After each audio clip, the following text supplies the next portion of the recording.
I was always getting in trouble, always getting threatened to get chucked out of school. And I never had any interests, any hobbies. And I ended up in a bit of a mess really. I ended up on drugs.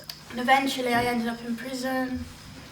And then an organisation called Victory Outreach UK came into the prison, and there was girls that had been in the mess I was in, and I could see that they had changed and that they were happy. And I thought, wow, maybe, just maybe, my life can be changed.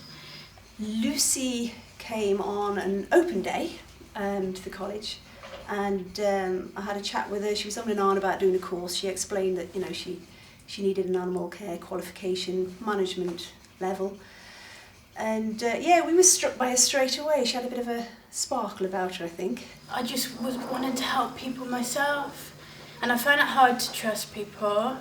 So the director of Victory Outreach UK, Dinah, she bought me a little lamb, and this lamb was only 2 weeks old. So every time I felt, I just wanted to get away from people, I would go and spend time with this little lamb. And that little lamb helped to pull down my barriers, helped me to learn to love again and trust again. And from that birthed is such a passion in me for animals. She's got a great affinity with the animals. She had no fear of the animals. She's quite willing just to get in there and try anything new, and she has got a great affinity with the animals. I think it's something you're born with. I just wanted to cuddle this lamb. She needed me, and I needed her. Because it's hard to put your trust in man, because man will always let you down.